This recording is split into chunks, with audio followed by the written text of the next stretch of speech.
Some women will give a man an ultimatum thinking that's the best way for him to prove his love to her. Not realizing that, yeah, you may get what you want out of the situation, but what ultimately happens is resentment builds on his side because he wasn't able to make an informed decision based on what he wants. Also, you'll never truly know, did he do it because he wanted to, or did he do it because you forced him into it?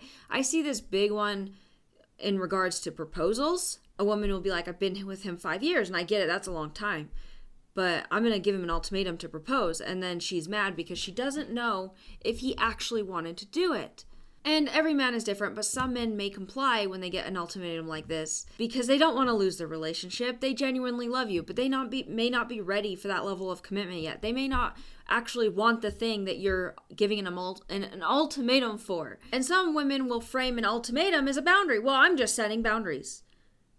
But they get those two things mixed up. A boundary is something that you will do to protect your own life. You're not trying to control his actions. And an ultimatum is ultimately what he has to do to relieve your anxiety. So you have to unfollow all these women or I'm breaking up with you. Whereas a boundary might sound a little bit more along the lines of, I'm not in a relationship with men who only follow OF women. And women don't understand how men actually take ultimatums. They see that as you being controlling. They don't see it as, wow, this is a need that she really wants and she's really trying to push for it. It's more, oh, she's controlling me. I don't get a say in this.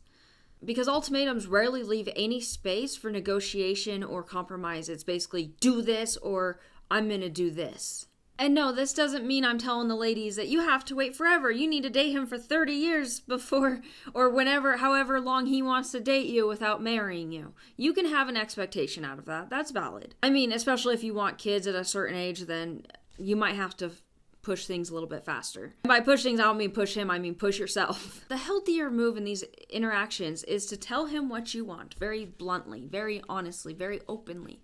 Let him know how much it means to you. Because I feel like a lot of women actually miss this step. As crazy as that sounds, I'll get messages from women, explaining an issue they're having. And one of my first questions is always, well, did you tell him? Oh, no, I did this or that. And it's like, don't hint, tell him. Tell him very bluntly, like I say, hey, I really want to get married at some point, preferably in the next 2 or 3 years. I want to have kids. This is what I'm looking for. Don't do that on the first day, obviously. But are you looking for the same thing? Oh, yeah. Okay, and then watch his actions. Is he moving in that direction? And sometimes a man will be like, well, I do want to get married, but I want to do X, Y, Z first. I want to finish school. I want to do this. I want to do that. And a lot of these reasons can be very valid.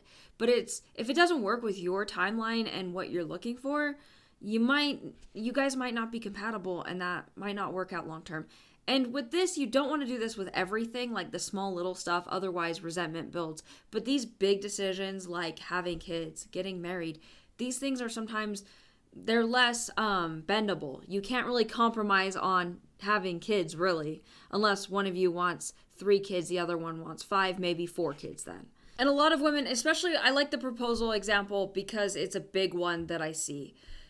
You got to realize that you're not just asking him for a pretty ring on your finger. Otherwise, you could ask him for that. Hey, we've been together 5 years. You don't have to propose right now, but I would love a pretty ring if you could buy me one as a gift. It doesn't necessarily have to be an engagement ring.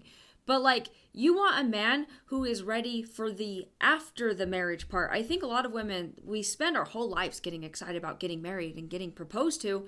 We don't consider the marriage, which is the most important part. Who the heck cares if your marriage your wedding day isn't perfect or your engagement wasn't perfect? The marriage itself matters more than anything else. So if you have a man that you had to force into proposing to you, then he may not be ready for the actual marriage part. And that's the most important part. You want him to show up as your husband.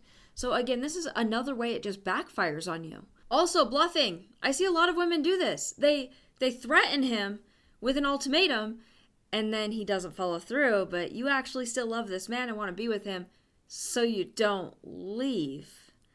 And that tells him that you weren't serious. And now I'm not saying that you should be crazy about this, but if you repeatedly tell someone you're going to do something and don't do it, they stop trusting you. So in addition to building resentment with him, you're also going to remove trust out of your relationship. And you are responsible for your own credibility in your relationships. If something in your relationship is truly a deal breaker, you need to treat it like one. Some people, they have deal breakers. Sometimes it sucks because the rest of the relationship is great. But if this is truly one of your standards and requirements and he cannot meet it, you shouldn't be staying in the relationship. And that's why I emphasize heavily that it's so important to have reasonable standards in relationships and reasonable expectations. Because if you have all these little tiny things that he has to follow where he can't even be himself and he's walking on eggshells, your relationship is going to fall apart, or you're going to be giving him ultimatums constantly that you don't follow through on, which again removes trust, builds resentment, and makes your relationship fall apart anyways. And when he hears you say, do this or else, he doesn't have autonomy anymore. This is an adult man we're talking about. He should have autonomy. He should have the right to make his own decisions, good or bad sometimes. I mean, I know that's a hard part for those of us that love our partner, to watch him make a bad decision and then the consequences are bad. And sometimes, yes, we do step in and help him with the consequences. But at the same time, human beings need to sometimes learn the hard way, and it sucks. But again, he is a human being who needs to have autonomy. And if a man doesn't feel like he has autonomy, he feels like you don't respect him, which builds resentment, which removes trust, and then your whole relationship cannot work. I see women treat their man like this, and then they wonder why he's not masculine anymore, or he's not the man that she first met. Well, what have you done to make him no longer that man? Because a lot of your behavior shaped that.